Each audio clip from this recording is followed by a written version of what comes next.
नमस्कार। मैं हूं आलोक थोलिया सांता क्रूज बॉम्बे से और आपसे कुछ बातें करना चाहता हूं।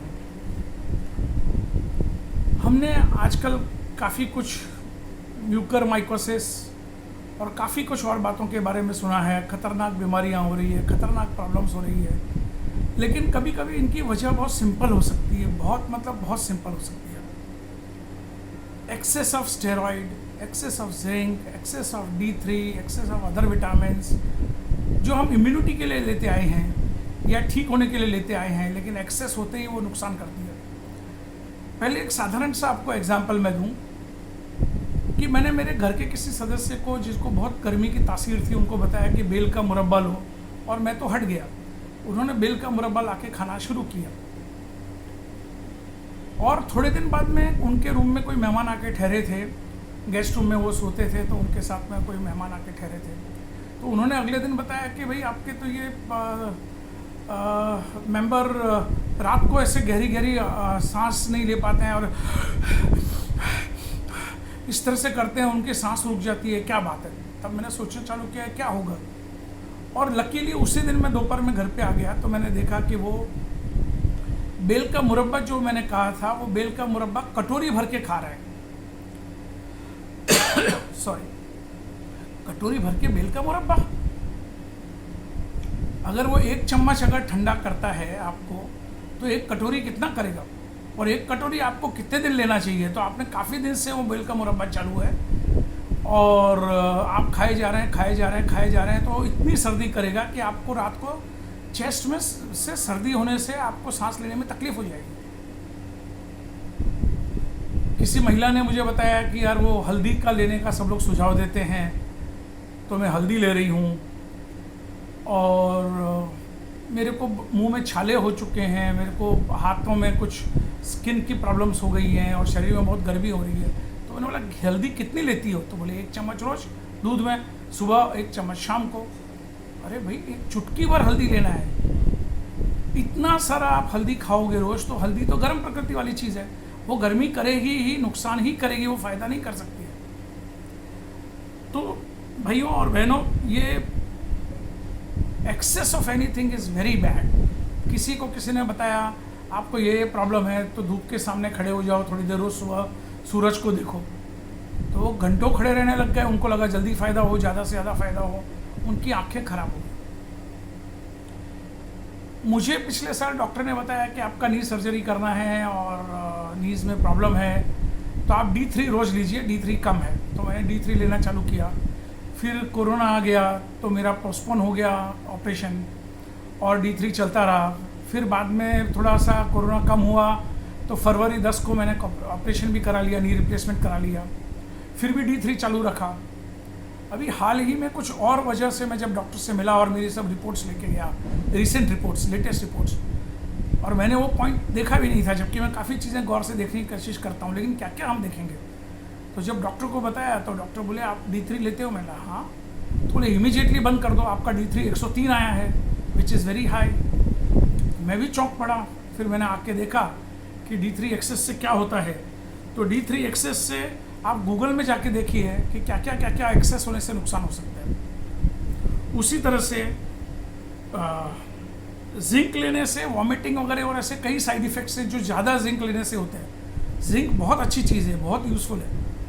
मैं खुद घड़ी घड़ी मैं बीमार पड़ता था, और मैंने बाद में जिंकोविट लेना चालू किया, और उसके बाद में मेरी बीमारी कम हो गई। लेकिन जिंकोविट कितने दिन लिया? 15 दिन, फिर ब्रेक, फिर 3-4 महीने बाद में थोड़ा सा, फिर ब्रेक। लेकिन अभी तो 1.5 साल से लोग जिंक खाते जा रहे हैं, और जिंक भी एक मेटल है और शरीर में एक्सेस होने से तो काफ़ी नुकसान करेगा। तो जिंक में सबसे बड़ी बात क्या, अगर एक्सेस ऑफ जिंक है तो लो इम्यूनिटी हो जाती है। मतलब उल्टा आप इम्यूनिटी पाने के बजाय आप इम्यूनिटी खो देंगे। जिंक ज़्यादा होने से आपका HDL लो हो जाएगा। इसका मतलब आपका LDL हाई रहेगा और HDL लो होगा तो आपको हार्ट अटैक आएगा। अभी हम काफ़ी सुनते हैं लोगों को हार्ट अटैक भी आ रहा है कोरोना के साथ। कोरोना के साथ हम देख रहे हैं म्यूकरमाइकोसिस हो रहा है, और म्यूकरमाइकोसिस का डॉक्टरों का कहना है कि डायबिटीज़ वालों को ज़्यादा हो रहा है। लेकिन कोरोना का एक ही इलाज है, अगर कोरोना काफ़ी ख़राब हो रहा है तो स्टेरॉइड। लेकिन स्टेरॉइड का मेरा खुद का किस्सा सुनिए, मैं बाहर की बातें कम बताना चाहता हूँ। कि मेरे को जो खुद फर्स्ट हैंड मालूम है वो बताने से ज़्यादा अच्छा रहता है, बिकॉज मैं कोई डॉक्टर या साइंटिस्ट तो हूँ नहीं, लेकिन अपने अनुभव की कुछ बातें बता रहा हूँ जिससे आपको भी फ़ायदा मिले। म्यूकर माइकोसिस डायबिटीज़ वालों को ज़्यादा होता है, ये सभी डॉक्टरों का कहना है। लेकिन मेरे को आँखों में कुछ प्रॉब्लम हुई जिसको ऑप्टिक न्यूराइटिस कहते हैं। आँखों की ऑप्टिक नर्व डेड होने लगी। डॉक्टर ने बोला इसका दुनिया भर में कोई इलाज नहीं है और आप स्टेरॉइड लेके देखिए, उससे कुछ फ़ायदा होगा। तो मैं अच्छे बड़े लार्ज हॉस्पिटल में, जैसा कि यूजुअली जाते हैं हम लोग, वहाँ पे स्पेशलिस्ट के पास में गया और उनसे मैंने स्टेरॉइड चालू करवाई। तो उन्होंने मुझे बताया टाइम टू टाइम आप ब्लड टेस्ट करते रहना और उसमें शुगर टेस्ट ज़रूर करना और HbA1c ज़रूर करना। बट मैंने थोड़ा सा उस बात को लाइटली लिया कि मेरे को शुगर है ही नहीं, मेरा फास्टिंग 70 आता है और खाने के बाद में मेरा शुगर लेवल 85-90 आता है, तो देख लेंगे बाद में, थोड़े दिन बाद में। मैंने थोड़े दिन स्टेरॉइड लिया और फिर जाके मैंने ब्लड टेस्ट कराया। मेरा शुगर लेवल स्टेरॉइड खाने के बाद में, कुछ 2 या 3 वीक खाने के बाद में, एग्जैक्ट मालूम नहीं कितने दिन मैंने खाया, लेकिन खाने के बाद में 600 शुगर आया मेरा। जो मैं शुगर का पेशेंट नहीं था, डायबिटिक पेशेंट नहीं था, और मेरा शुगर लेवल 600 आया। तो आप समझिए जिनको कोरोना हुआ है और उनको डॉक्टर या पेशेंट स्वयं या कोई और बिना डायबिटीज़ कंट्रोल किए, बिना डायबिटीज़ का ट्रैक रखे अगर स्टेरॉइड देते जाएंगे तो क्या होगा पता नहीं। वो 600 अगर एक सिंपल नॉन डायबिटिक को हो गया तो कितना जा सकता है। फिर मेरा तो खैर डायबिटीज़ बाद में कुछ 6 महीने 7 महीने बाद में धीरे धीरे लो होते, जब स्टेरॉइड बंद किया तो लो होते मेरा डायबिटीज़ ख़त्म हो गया। फिर अभी 7-8 साल में अब वापस होना चालू हुआ, वो एक दूसरी बात है कि अभी वो 150 के आसपास है।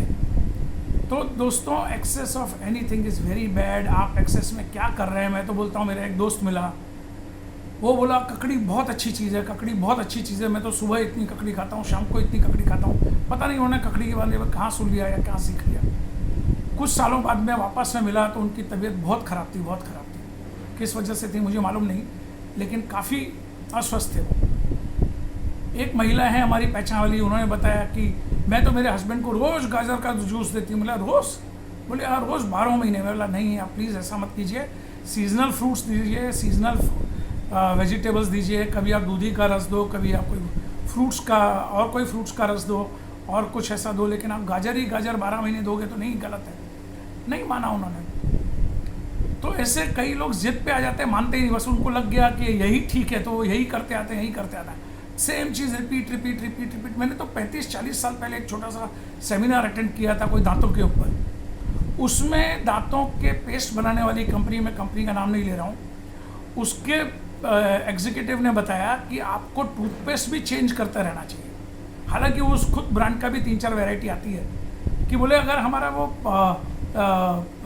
टूथपेस्ट भी आप सेम टूथपेस्ट अगर यूज़ करते रहेंगे तो जैसे अगर वो फ्लोराइड वाला टूथपेस्ट है तो दांतों पे कुछ अलग इफेक्ट करेगा, मुंह के जर्म्स के ऊपर कुछ अलग इफेक्ट करेगा, या वो जर्म्स अगर इम्यून हो गए तो मैं तो समझता हूँ बालों में भी तेल 2-5 साल में अगर कुछ चेंज करेंगे या उससे भी फ्रीक्वेंटली चेंज करेंगे तो ज़्यादा है। सेम तेल भी यूज़ नहीं करें तो सेम दवाइयाँ, और दवाइयाँ बिना पूछे, बिना उसका ट्रैक रखे। मैं तो बोलता हूँ आप जो भी विटामिन भी लें, दवाइयाँ तो ज़रूर विटामिन भी लें, उसके साइड इफ़ेक्ट्स क्या हो सकते हैं वो पढ़ें। और गूगल पे इतना इजीली अवेलेबल है, डॉक्टर की टाइम टू टाइम राय लेते रहें, आप ब्लड टेस्ट कराते रहें। अभी इतने अच्छे ब्लड टेस्ट इतने अच्छी रेट पे भी मिल रहे हैं। आप अगर सर्च करेंगे नेट पे तो ऑनलाइन इतने अच्छे डायग्नोस्टिक्स वाले हैं जो आपको सस्ते में ब्लड टेस्ट करके दे रहे हैं। तो हेल्थ के लिए आप थोड़ा सा ख्याल रखिए। एक मतलब कड़क शब्द कहना चाहूँगा, वहशी मत हो जाइए कि बस वही करते ही चले जाना है। तो दोस्तों, मैं यहाँ पे मेरी बात को समाप्त करना चाहूँगा, और इसे जानबूझ के मैं छोटा भी रख रहा हूँ, लेकिन आप समझ गए हैं कि excess of anything is bad. कोई भी चीज़ ज़रूरत से ज़्यादा ना करें। धन्यवाद।